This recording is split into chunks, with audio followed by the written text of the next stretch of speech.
नमस्कार दोस्तों। सबसे पहले तो तनु एंड ट्रिपलेट्स परिवार की ओर से आप सबको नमस्कार। बड़े और बुजुर्गों को सादर प्रणाम और बच्चों को ढेर सारा प्यार। सबसे पहले तो मैं आप लोगों का हम लोग आप लोगों का धन्यवाद करना चाहते हैं क्योंकि हमारे जो सब्सक्राइबर का बेस है वो 1000 हो गया है और 1000 प्लस हो गया है और व्यूज़ जो हैं वो प्रोग्रेस में है। अभी लगभग 1.5 लाख से ऊपर व्यूज़ हो गए हैं चैनल का।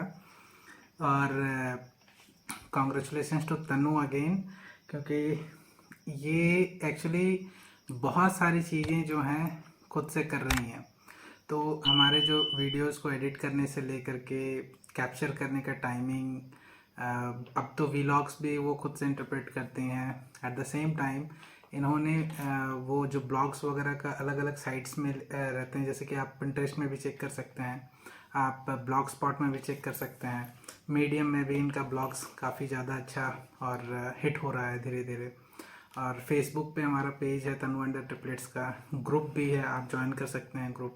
लेकिन जो सबसे इम्पॉर्टेंट और सबसे ख़ास बात यह है कि इतने कम समय में तनु ने एक अचीव किया है कि इन्होंने खुद से Tanu and the triplets website design किया है खुद से। एंड यू वोंट बिलीव कि ये इनको ट्रेनिंग मैंने बहुत थोड़ा सा दिया था। And the way she did the hard work, अभी भी उसमें थोड़ा UI UX का काम बचा हुआ है, she is trying to achieve it. But trust में इन्होंने बहुत कम समय में बहुत ज़्यादा उपलब्धि अभी एज एन लर्निंग वाले पार्ट में काफ़ी ज़्यादा की हैं। अभी बीच में हमारा अपने व्लॉग भी देखा होगा जिसमें कि इन्होंने क्या बोलते हैं अपना KVS का कौन सा टीचर वाला कौन सा एग्ज़ाम था? टीचर का एग्ज़ाम, हाँ, PGT बोलो ना वो चीज़। PGT का एग्ज़ाम। अच्छा, PGT का एग्ज़ाम था क्या? तो इन्होंने PGT का एग्ज़ाम दिया था। एक्चुअली हम लोग अभी ये ट्रिपलेट पेरेंटिंग स्टोरी थोड़ा सा डिले भी हो गया था इसी कारण से, क्योंकि इनकी तैयारियां चल रही थी और ये काफ़ी ज़्यादा उसमें इन्वॉल्व थी। जो 2 तैयारियां आप तो समझ सकते हैं कि being a triplet mom she is quite involve in lot of activities. तैयारी उतनी खास नहीं हुई थी, बट हाँ इन्होंने बहुत खुशी खुशी एग्ज़ाम दिया है, which is important, right? You have to live that passion. वो होगा नहीं होगा that is a separate thing, बात की बात है, किस्मत पर डिपेंड है, मेहनत पर डिपेंड है। लेकिन पहले ही अगर हाथ छोड़ दे कि मेरे से होगा ही नहीं, तो तब तो और नहीं होगा, दूर की बात है। और सिर्फ एक ही काम करते रहने से थोड़े ना पूरा जिंदगी यार बोर लगता है। तो बहुत सारे काम करते हैं। काफी ज्यादा एक्टिविटीज अभी हमारे यहाँ पे चलने लगे हैं और बहुत सारा चीज हैपनिंग। हाँ, ये भी ज्यादा एक्टिविटी में इन्वॉल्व नहीं थे, मैंने इनको बहुत सारे एक्टिविटी में अभी बहुत सारा इन्वॉल्व कर दिया अभी। मेरे को ऑफिस, जैसे कि अब जब ऑफिस आवर्स नहीं रहता है, राइट, तो उसमें मुझे भी कभी कभी ये बोलती हैं कि हाँ कुछ कैप्चर कर लीजिए या फिर कुछ एडिट करने में हेल्प कर दीजिए। ये सारी चीज़ें करती हैं, विच इज़ क्वाइट फाइन, मैं इनको हेल्प कर देता हूँ। लेकिन जो ये खुद से कर रही है ना, वो मेरे लिए बहुत ही खुशी की बात है। और जितना मैं इनको ट्रेन कर रहा हूँ उतना ज़्यादा ये अपने आप को एक एक लेवल अपने स्किल सेट को बढ़ाए जा रही हैं। और मैं तो अमेज्ड हूँ कि भाई किस तरीके से इतने शॉर्ट स्पैन ऑफ टाइम में इन्होंने इतना ज़्यादा इम्प्रूवमेंट किया है। अच्छा, तो वेबसाइट, अगर आप लोग UI UX पे थोड़ा सा काम चल रहा है, वेबसाइट पे हमारा बेसिकली कैसा रहेगा, इनका ब्लॉग्स जाता है और वीडियोस हमारे जितने भी YouTube चैनल पे हैं वो हमारे कलेक्टिव एक साथ वेबसाइट पे मिल सकते हैं। वहाँ हमने T-Cube का एक ग्रुप बनाया हुआ है जिसका एडमिन तनु है। और अगर आप लोग वेबसाइट विजिट करते हैं तो उसमें मेंबरशिप ले सकते हैं। और हमने एडवर्टाइजर्स हमने पार्टनर पोर्टल भी बनाया है जिसमें कि बहुत सारे ब्रांड्स हम लोगों से कनेक्ट कर सकते हैं और हमसे पार्टनरशिप कर सकते हैं इन ऑर्डर टू एनहांस या फिर चैनलाइज करें अगर अपने प्रोडक्ट्स को through Tanu and the triplet channel, तो वो हो सकता है। तो अगर आप वेबसाइट देखना चाहें तो तनु एंड द ट्रिपलेट सर्च कर सकते हैं गूगल में, या फिर आप डायरेक्ट www.tanuandthetriplets.com पे डायरेक्ट आप विजिट कर सकते हैं। उतना खास UI UX अभी नहीं है, but she is working on it. And in fact मैं अब थोड़ा सा इन्वॉल्व हो गया हूँ, तो we will try to make it more kind of engaging और काफ़ी ज़्यादा थोड़ा सा खूबसूरती उसको और मतलब वो बोलते हैं पाउडर क्रीम थोड़ा लगा करके हम लोग उसको और ये करने वाले हैं. But yes, it is a great achievement. Clap for Tannu, तुम्हारे लिए है. मैं अपने लिए कर रही हूँ. अच्छा, हाँ. तो बिना समय व्यस्त किए, सॉरी फॉर, मतलब ये थोड़ा सा हमें एक्सप्लेन करना पड़ गया. अब बिना समय व्यर्थ किए हम लोग अपने आज के ट्रिपलेट पेरेंटिंग स्टोरीज पे आते हैं, जो कि आज का एपिसोड है, एपिसोड 10. और आज हम लोग आपको बताने वाले हैं कि हमारा जो, अब तो हमने एपिसोड 9 में बताया था ना कि हमारा जो क्रूशियल डे था, डिलीवरी हो गया 21 जून हो गया. अब 21 जून का बाद वाला जो वीक था वो क्या था और उसमें क्या क्या चीज़ें आई. तो सबसे पहले तो जब बच्चे NICU में एडमिट हो गए तो तीनों को 3 बेड दिया गया. पर बेड का कॉस्ट अराउंड था 9,500 करके कुछ तो था. और हर दिन का, पर डे का था. एंड एक्सक्लूडिंग शायद तक मेडिसिन वगैरह जितना कवर होता था उसमें था, उसको एक्सक्लूड करके कुछ कुछ चीज़ें उसमें कवर नहीं होती थी. और उसमें रहता था कि नहीं, मेडिसिन से मुझे लग रहा है कि सारा बाहर से ही था, राइट? हॉस्पिटल के अंदर जो भी मेडिकल शॉप था वहीं से. तो हाँ, मतलब मेरा कहने का मतलब है कि जो बेडिंग का जो चार्ज था, बेडिंग में वो जो मतलब जो NICU का चार्ज बोलते हैं, उसमें नर्स का केयर इंक्लूडेड रहेगा. दूध हमें खुद से लाना था, मेडिसिन हमें खुद से लाना, डायपर्स, कपड़े सब ये तो खुद से लाना था. ये उसमें खाली बेडिंग था और जो इंस्ट्रूमेंट्स वगैरह जो बच्चे को लगते हैं और नर्स और डॉक्टर का कंसल्टेशन फी, ये मिला करके आपका अराउंड 8,500-9,500 पर डे का पर बेड का लग रहा था. और हमारा 3 बेड था उस तरीके से. मेरा भी था ना.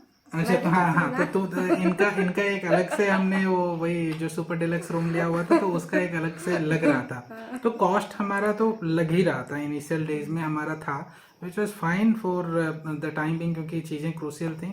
तो जो सबसे पहला चीज़ हुआ वो था इनका ऑफिशियल, मतलब ऑफिशियल बोल रहा हूँ, ये मेडिकल नामकरण हुआ हमारे बच्चों का.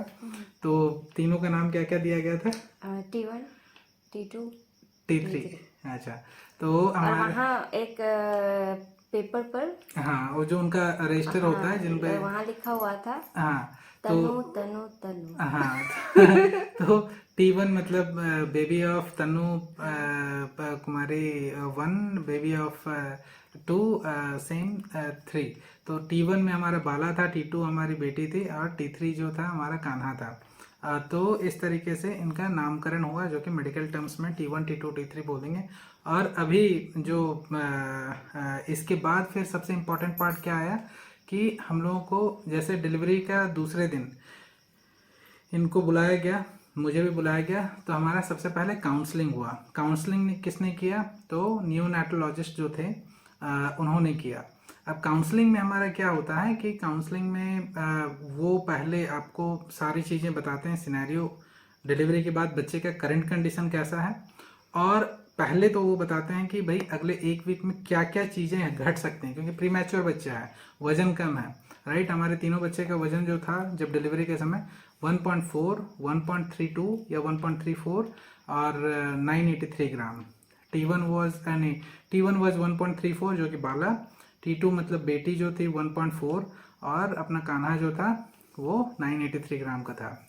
बेस्ड ऑन ये जो वजन जो हम लोग का बच्चे का था, बेस्ड ऑन दैट वो बताते हैं कि भाई अगले 1 वीक में सिनेरियो क्या हो सकता है. तो डॉक्टर हमें बिठाए तो उन्होंने बताना शुरू किया कि हाँ भाई देखिए, पहला 24 घंटा इसलिए क्रूशियल होता है क्योंकि उनके ब्रेन से रिलेटेड कुछ एक ये होता है, क्या बोलते हैं, ऑक्सीजन वगैरह नहीं पहुंच पाता है, तो बच्चे क्या करते हैं, वो सांस लेना भूल जाते हैं. तो ऐसा सिनेरियो एक आएगा आपका. हो सकता है ऐसा हो, ये 24 घंटे में हो सकता है या फिर 48 घंटे में हो सकता है.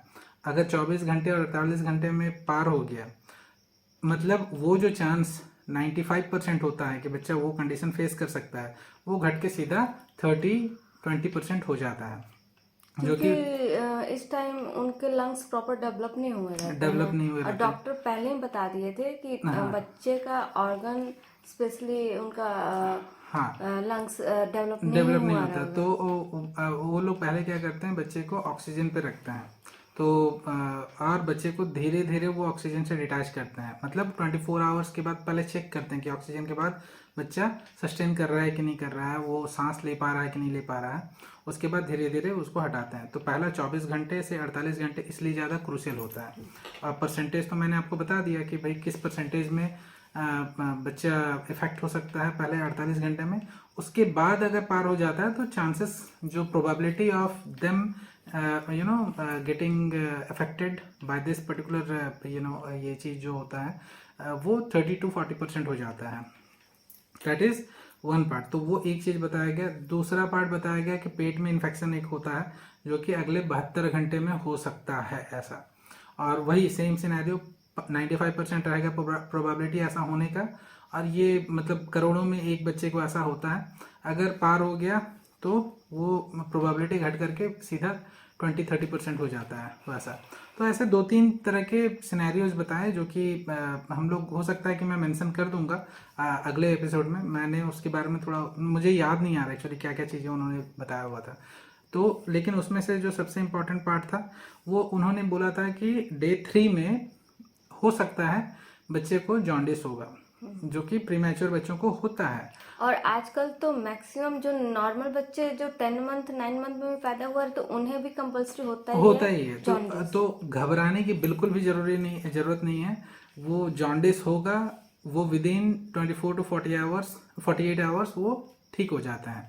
तो हमारे बच्चे को भी जैसे कि पहला तीसरे दिन जो था, तो तीसरे दिन में तीनों को एक साथ जॉन्डिस हो गया था। इनफैक्ट तीनों को छोड़ करके मुझे तो लगता है कि वहाँ जितने भी बच्चे थे सभी बच्चों को उस समय एक साथ जॉन्डिस होता है। और एक बार जॉन्डिस होने के बाद कुछ दिन बाद उन्हें वापस भी हो जाता था। मैंने ऐसे देखा। अच्छा, रिपीट हुआ था क्या? अच्छा, रिपीट होता था। तो वो रिपीट भी हो सकता है, लेकिन हमारे केस में लकीली भगवान के दया से उस समय रिपीट नहीं हुआ था। तो मतलब तीनों बच्चों को डे 3 में जॉन्डिस हुआ था। तो जॉन्डिस जब होता है तो आप लोग जब वो NICU के रूम में घुसेंगे तो चारों तरफ एकदम अंधेरा ब्लू लाइट रहेगा, UV रे लगा देते हैं उनके ऊपर और बच्चे उसमें सेफ रहते हैं। तो UV रे लगाने से फिर वो बच्चा ऑटोमेटिकली 24 to 48 आवर्स में, हमारे बच्चे भी डे 2 में उनका UV लाइट हटा दिया गया, डे 3 में बच्चे नॉर्मल हो गए थे। अब 5वां दिन तक बच्चे फिर से नॉर्मल हो गए थे। तो और एक एक दिन जैसे बीत रहा था, हम लोगों को वो जो 1 वीक का जो क्रूशियल टाइम होता है ना, वो बहुत इंपॉर्टेंट होता है। क्योंकि बच्चे को मैंने वो जो बताया था ना कि काउंसलिंग के दरमियान हमें बताया गया था कि ये 5 चीज़ें होंगी ही होंगी, इसका प्रोबेबिलिटी हाई होता है।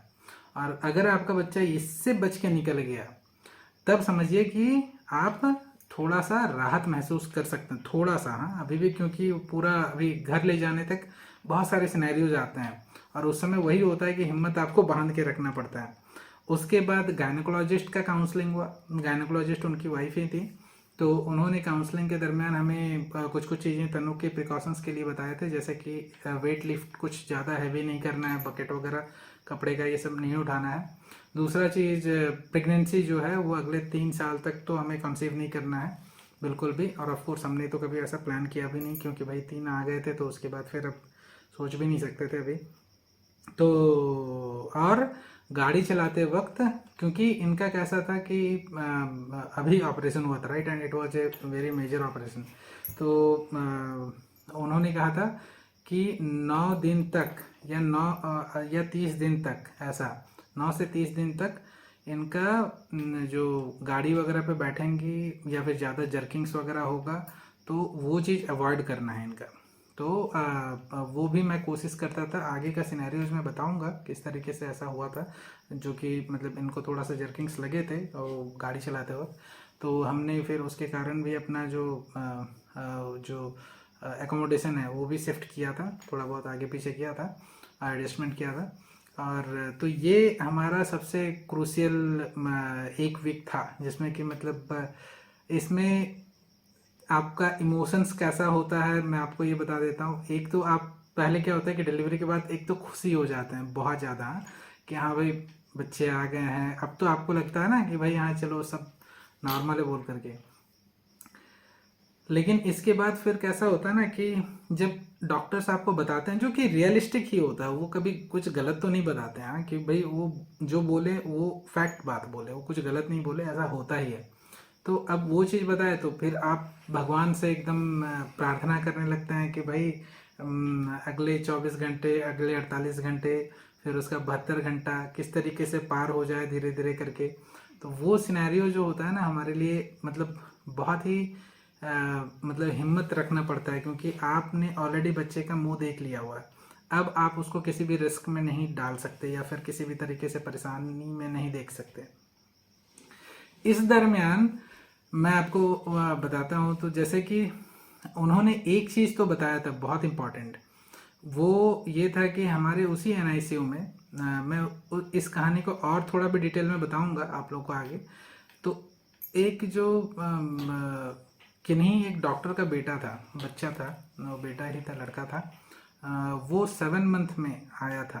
तो डॉक्टर ने क्या किया था, अब बहुत सारे पेरेंट्स ऐसा भी करते हैं, कॉस्ट फैक्टर को लेकर के भी होता है बहुत सारा, लेकिन ये बहुत बड़ा चैलेंजिंग फैक्टर होता है क्या कि आप बहुत सारे पेरेंट्स क्या करते हैं कि बच्चे को यहाँ डिलीवर करवा लिए, ठीक है, 1-2 दिन यहाँ रखेंगे और फिर उसको सारे फैसिलिटीज़ के साथ दूसरे किसी सस्ते या सरकारी हॉस्पिटल में जो अपना यहाँ विमसार में शिफ्ट कर देंगे through ambulance, in order to avoid cost of the hospital, which is a fine decision as a parent। सबका अपना अपना मजबूरी होता है, लिया जा सकता है, लेकिन डॉक्टर ने ये सारे पेरेंट्स को काउंसलिंग के दरमियान बताया ही होगा।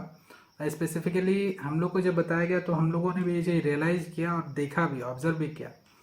इम्पॉर्टेंट क्या होता है कि जब बच्चा पैदा हुआ होता है, वो उसका प्रीमेच्योर बच्चे अपना टेम्परेचर जो होता है ना, टेम्परेचर जो रूम एनवायरनमेंट जो होता है उसको सेंस नहीं कर पाते हैं।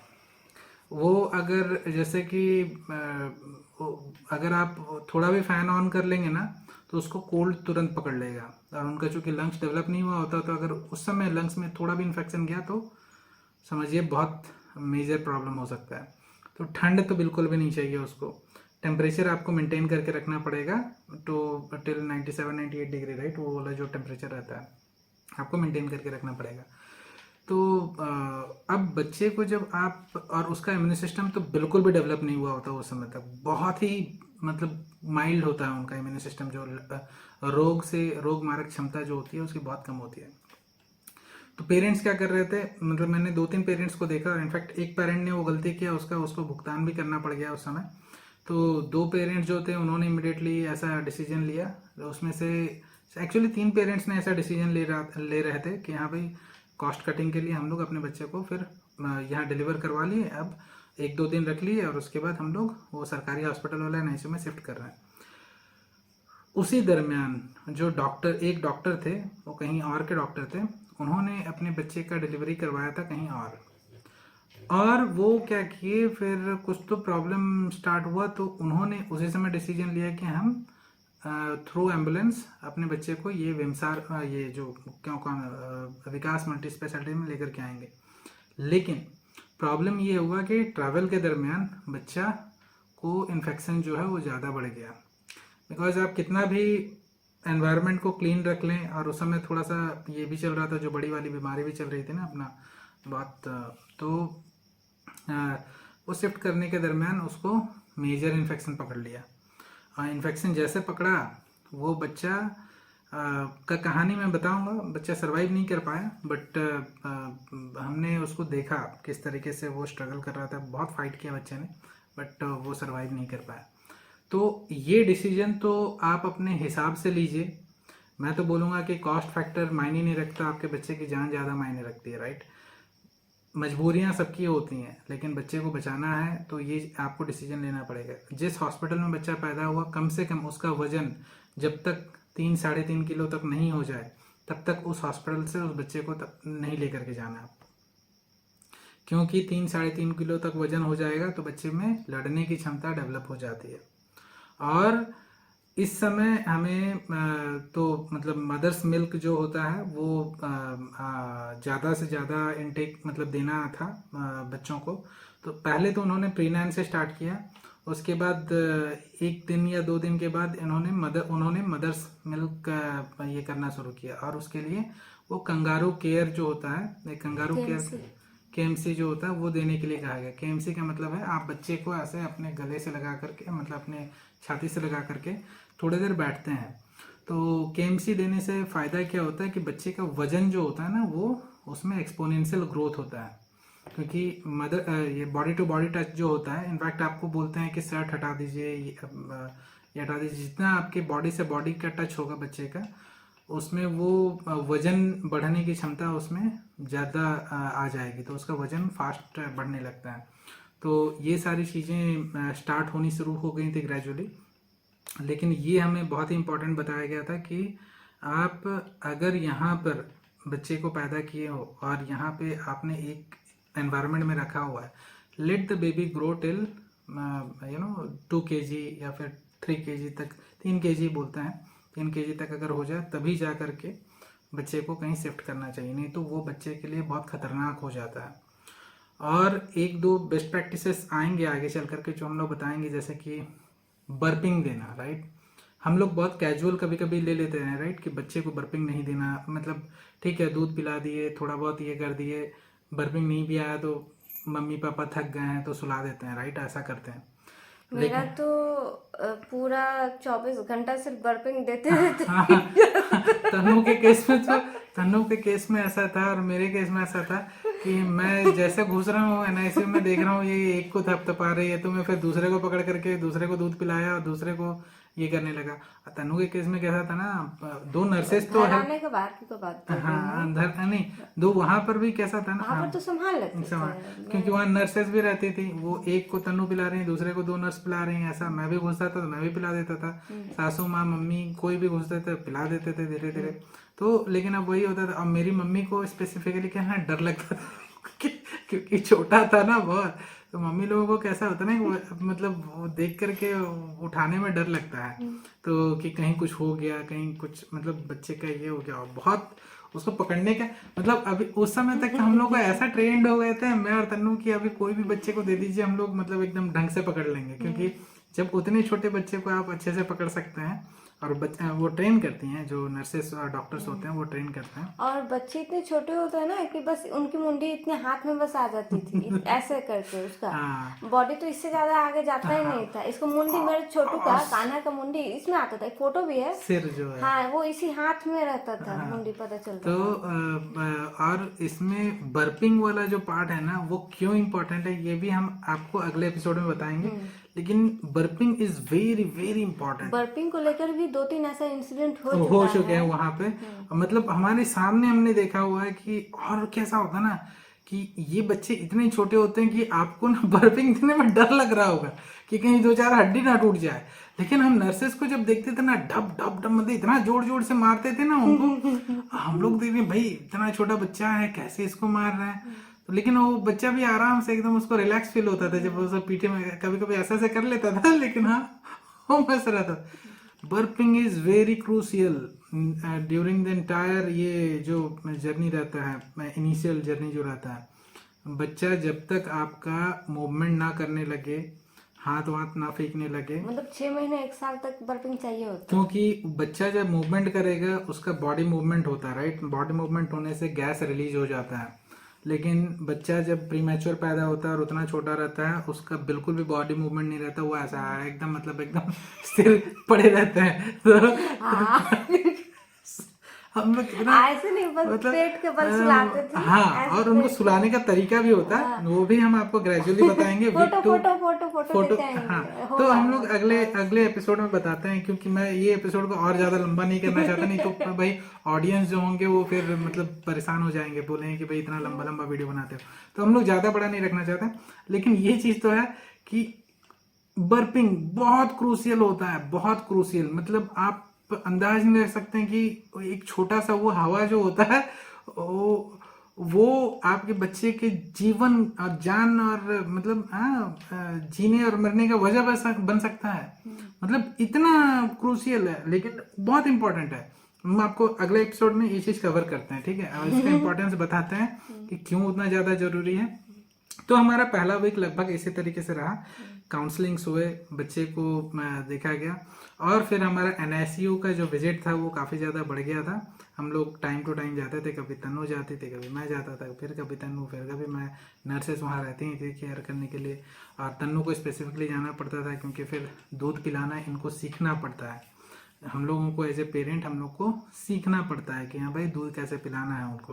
अब धीरे धीरे दूध पिलाना सीखेंगे, दूध पिलाना, डायपर कैसे पहनाना है, डायपर कैसे पहनाना है, मेडिसिन ये कैसे खिलाना कैसे है, कितना खिलाना है, हाँ। ये सब और सीखना ये भी पड़ता हम है। आपको बेस्ट प्रैक्टिसेस में बताएंगे कि आगे चल करके हम लोगों ने मेडिसिन जो डॉक्टर्स ने बताया था और बेसिकली उसी तरीके से किया जाता है, तो किस तरीके से मेडिसिन खिलाते थे, किस तरीके से पहला दूध पिलाते थे हम लोग, ये सारी चीज़ें हम लोग आपको अगले एपिसोड में बताते हैं। और आपको मतलब आप लोगों का प्यार तो काफ़ी ज़्यादा मिल रहा है। हम चाहते हैं कि आप लोग कमेंट्स, ईमेल्स और हमारे वेबसाइट पे भी चैट बॉक्स होता है, तो राइट आप उनके थ्रू भी हमसे कम्युनिकेट कर सकते हैं। आपको कोई भी क्वेश्चन हो, कोई भी डाउट्स हो, आप बिंदास पूछिए। हम लोग जितना हमारा एक्सपीरियंस हो उस बेसिस पे हम आपको बताएंगे। अगर नहीं भी होता है तो हम लोग अपना रिसर्च करके भी आपको बताएंगे। तो आप लोगों का प्यार तो हमें बहुत अच्छा लगने लगा है। तो आपको अगर ये वीडियो पसंद आया तो हमारे चैनल को लाइक और सब्सक्राइब जरूर कर दीजिए और बेल बटन जरूर दबा दीजिएगा ताकि आपको नोटिफिकेशंस आते रहें। ये वीडियो को भी लाइक कीजिए और ज़्यादा से ज़्यादा शेयर कीजिए ताकि जो एक्सपेक्टिंग पेरेंट्स होते हैं या फिर आगे चल करके जिनको पेरेंट्स बनना है तो उनको कुछ बेस्ट प्रैक्टिसेस यहाँ से मिलते हैं, हमारे एक्सपीरियंस से कुछ सीखने को मिलता है, या हमने कुछ गलतियाँ की हों तो वो दोबारा ना दोहराएं, ऐसा भी हो सकता है। तो आप लोग इसी तरीके से प्यार बनाए रखिए। और इसके साथ और कुछ बोलना है? नहीं, तनु को अभी तक इनका एग्ज़ाम वाला वो जो हल्का सा प्रेशर था वो रिलीज नहीं हुआ है, तो धीरे धीरे करके होगा। और इसीलिए हम लोगों का जो ट्रिपलेट पेरेंटिंग स्टोरी का जो ये वीडियोज़ है काफ़ी थोड़ा सा डिले हो गया था। हमारे वीलॉग्स अब क्वाइट फ्रिक्वेंटली अब आपको मिलेंगे धीरे धीरे। तो वीलॉग्स देखिए, एंजॉय कीजिए हमारे पेरेंटिंग मोमेंट्स को, और कुछ उसमें से सीखने को मिला तो सीख लीजिए, और कुछ हमें सिखा सकते हैं तो सिखा दीजिए। तो इसके साथ हम लोग विदा लेते हैं, और आपका दिन शुभ हो, आपका अभी रात ही हो रहा है, आपका रात शुभ हो, अगला दिन बहुत ज़्यादा शुभ हो, और उसका दूसरा दिन बहुत ज़्यादा मंगलमय हो। इसके साथ हम लोग विदा लेते हैं। बहुत बहुत धन्यवाद, नमस्कार, have a great day ahead, bye.